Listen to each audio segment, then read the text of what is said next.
All right, so I'll try to explain this uh, cardiac cycle. This the game of seven. As simple as possible. So basically, there's so many lines here, but all I see is like seven horizontal lines and seven vertical lines. So and so one cardiac cycle is one cardiac cycle is basically one systole plus one diastole. So what happens is so the seven lines what I see here, the horizontal are one, two, three, four, five, six, seven. And the columns that I see seven is like one, two, three, four, five, six, seven. So the columns are basically about the heart, like doing their work, and then the horizontal lines are just the recording or what they do. The whole cardiac cycle is two types of events happening: mechanical and electronic. Mechanical events are the one that the except the only electronic events happening is this one, electrocardiogram. I mean, you can say that the one of the event is heart sound. That's like you can just hear like audible. But most of the events are mechanical, basically happening like physically, mechanically. So those mechanical events are the divides. Well, the basic cardiac cycle is like systole plus diastole. So it divides the whole picture is in seven parts. So what you start with the atrial systole. Alright, so first of all, the first of all, like just know that we're talking about like the left heart, so like left atrium, mitral valve, and left ventricle, and then aorta, but in between aortic valve. So that's a whole bigger picture. So general picture is like just like that. Again, it's the left atrium, mitral valve, left ventricle, aortic valve, and aorta. So what you begin with is atrial systole right here. Atrial systole. What happens? Atrial systole is basically your right left atrium is contracting, so you're feeling a little bit of but it's already your mitral valve is already open. So it's the first page. So your atria is basically giving blood. I mean dumping blood into the left ventricle. So left atrium is dumping blood into the left ventricle because the mitral valve is already open here. What happens is, so let's begin like the whole cycle, if without getting lost here.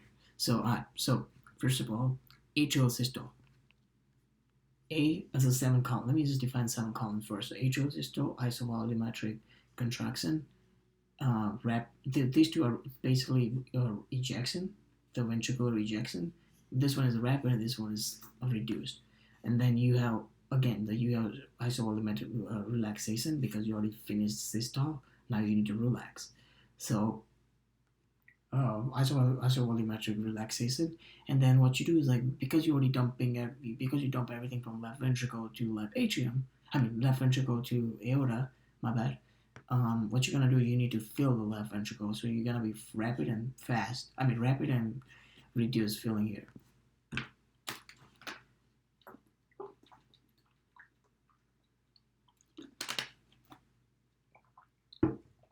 All right, so let's begin.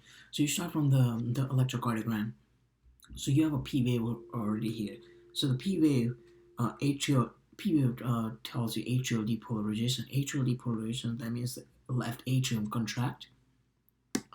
Left atrium contract. Left atrium contract means the left atrial pressure is increased, and that reflect as a on a jugular venous pulse because when left atrium is contracting, you can see the jugular. If on the if you put your hand on the jugular vein, you can see the A curve. I mean the A A mark here. That's basically the left atrial contraction. In that time, left atrial pressure is increased. Mitral valve is already open, so mitral valve is already open here in the first part. So what happened is the ventricle is main majority of the ventricle filling happening here, but here it's just like a little bit of blip happen, like some blip happen. That means the ventricle, the right atrium, the left atrium, shoots a little bit of blood into the left ventricle. And during that time, left ventricle is relaxed, so it'll allow a little bit of blood to little bit of blood, except a little bit of blood from the left atrium. Now let's talk about the pathology. So if left ventricular hypertrophy happens, that means the left ventricular wall, it thickens, so the compliance is decreased. So what happens is like when left atrium try to push all the blood from left atrium to left ventricle, you're gonna hear an abnormal sound, and that abnormal sound is basically S4. You should not hear this sound on the stethoscope unless you have this left ventricular hypertrophy. Let's move on to systole. Systole is basically ventricular systole and ventricular diastole. So now ventricle is gonna contract first in the first three stages, 1, 2, and 3, and then it's gonna relax, and then relaxes out. Contraction allow the ejection of ejection of blood from the left ventricle to the aorta, and then relaxation of left ventricle allow the filling of left ventricle. So first stage is isovolumetric contraction. When you have isovolumetric contraction, we already know about from the previous video that every time you have isovolumetric, none of the valves are open. So whatever is open from the first part, that's atrial systole, there's a mitral valve that closes. So let me just begin everything from the in the sequence. So my bad. So you have a QR. Okay, so we already passed the P wave. P wave is in atrial systole. That's atrial depolarization. Now you're gonna have a QRS complex. QRS complex refer to left ventricular contraction. So left ventricular depolarization. So that time, left ventricle is gonna contract. When it's contract, your volume does not change because all the valves are closes. And what happens is that your left ventricle pressure is gonna go up, and it's gonna go up here. Yeah, this pressure go up, left ventricle pressure go up, but all valves are closes. And at one point, it's gonna this left ventricular pressure exceed the aortic valve pressure, and then that's the time aortic valve open, and that's the time it's gonna shoot blood all out of it's gonna dump all the blood from from left ventricle to the aorta, and that's what you're gonna see here in the next stage. But let me just finish this thing. So because your volume is constant on this time, during this period, it's called isovolumetric, and contraction is basically your left ventricle is contracting, and contraction basically causes increase in pressure. And during that time, you hear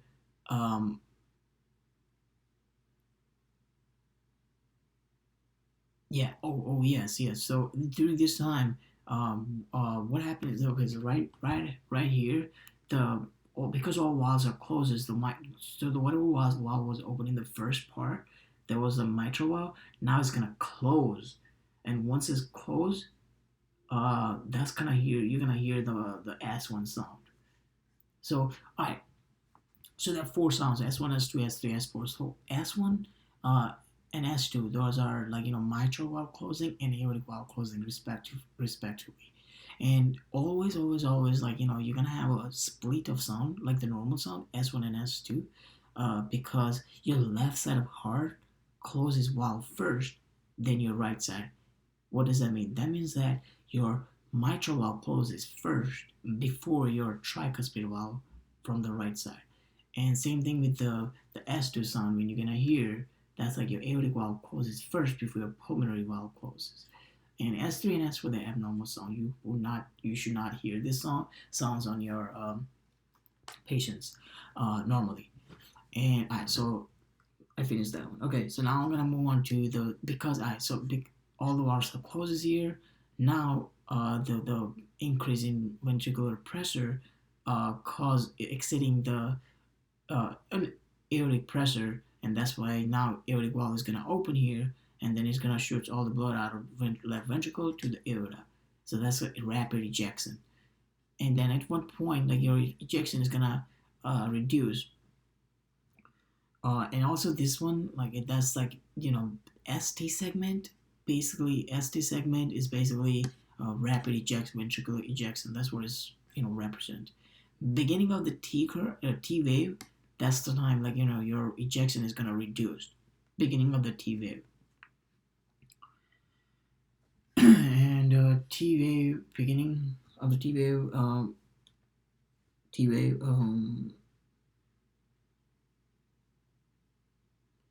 increase in ventricular pressure reaches the highest, which the highest, highest and exceed aortic pressure that open up. Man, I already talk about it.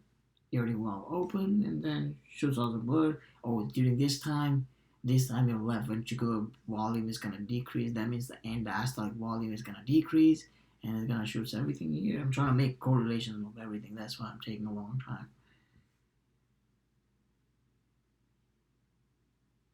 Okay, now the next part is the reduced ejection, reduced ventricular ejection, beginning of the T wave. So ventricular repolarization, ventricles no longer contracting during this period, and slow ejection of blood volume because the pressure always pressure also goes down a little bit of the left ventricle, so it's not gonna force that much blood out of left ventricle to the aorta, and then at one point it's gonna reach here, and then this time that's the end of the T wave, that's the time that left ventricular pressure is gonna fall. Left ventricular pressure is gonna fall below the aortic valve pressure, and that's the time aortic valve closes because the left ventricular pressure is not enough to push blood out of left ventricle to the aorta, and that's the time you're gonna hear the S2 sound because the aortic valve closes, and yeah, and then diacritic notch is basically incisura. It's like a little bit of when your aortic valve closes, it's just a little bit of blood, like backflow, and then come back. It's just a little bit of blood, like go up and down. It's just yeah. And then now you're gonna have, because now you're contracting it already, now you want to relax the ventricle so that you can feel, because now up to this part you started here with the 140 ml, and then contract here it was a 140 ml, and then you're ejecting everything. This is stroke volume is ejecting 70 ml, and then now you have your end systolic volume now again is 70 ml, and stroke volume is already in the aorta, that's 70 ml. Now you want to refill the left ventricle, that's the 70 ml, because you want to go back to 140 ml. So you have isovolumetric. Okay, so now you're gonna have rapid. Oh yeah, I already talked about it. So okay, so in your valve is already okay. So this time it's hard to say this, like now after that, like during the relaxation part, it's hard to monitor electrocardiogram because it's basically the straight line that tells you that you can correlate the electrocardiogram with the ventricular relaxation. You just say that end of the T curve, end of the T wave, that's where the ventricular relaxation begin, and then when you see the flat line, is basically the ventricle is just like relaxing, so you can't see any movement of the electric movement when ventricle relaxing. So anyway, so now you're gonna all the valves are closed here. So aortic valve was open, it was closed. Now what happens is like your ventricles are relaxing, and then your volume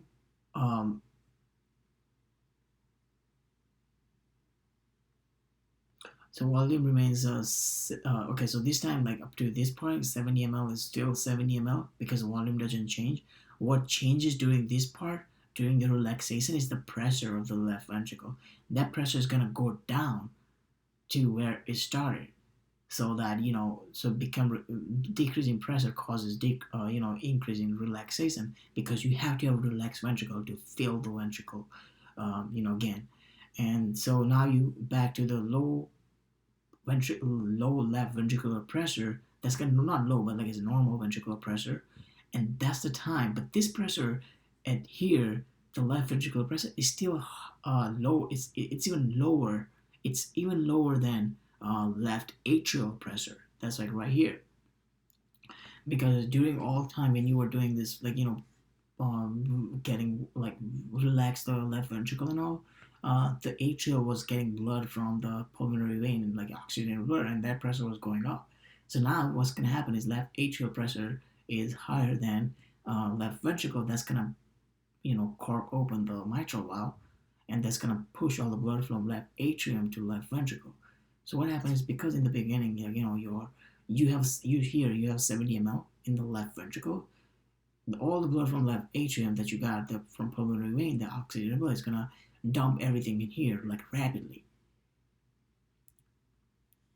and that rapidly you can just you can see that rapidly, and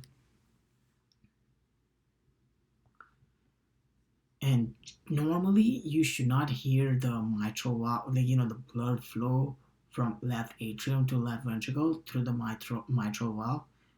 But if you like normally, I mean, children might have this thing because their valve is still not like like properly developed.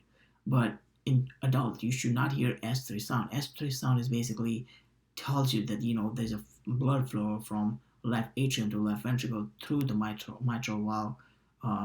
Mitral valve. So if you hear S3 in adult, that tells you the mitral valve is fucked up. I'm sorry, is messed up.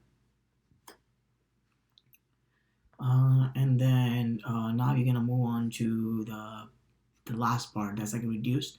So because now you're getting close to 140 ml, so now that also the pressure is like left ventricular, left atrial pressure is also decreasing, because you're dumping all the blood from left atrium to left ventricle.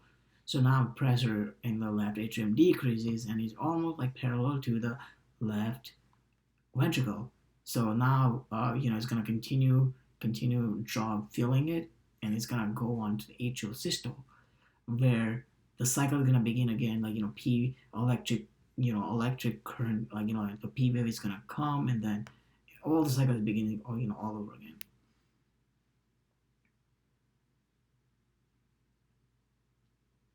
But remember this part. So also there is no, it's not coincidence that this column is bigger than this column. It's not a coincidence. There is a reason behind it, because this reduced ventricular filling, like the last part, is the longest phase of the entire cardiac cycle. And I so the blood pressure, like we told, like we already know that blood most of the time, like your heart is in diastole because of this part. Because of this part, like you spend most of your time in the diastole, because reduce ventricular filling. And so what happens is, like, and this is the part you can regulate, like control, and this also called diastasis, because it's the longest phase of the cardiac cycle. So now you can control, if you change the heart rate, so let's say you increase in heart rate, that's going to decrease the time. So this is the part you can regulate by all the medicines regulate, like heart rate, that's going to control this part. So increasing heart rate, decreasing this interval and time interval for the next P wave. So next P wave, if you increase your heart rate, this part is gonna get shorter. So your P wave is gonna come faster than is supposed to, and that's gonna cause is decreased ventricular filling, because you're not gonna fully fill the left ventricle, and so does your end diastolic volume is gonna decrease, and your stroke volume is gonna decrease, because if you can't fill in the left ventricle, you can flow out something like out of heart. So overall, that's it.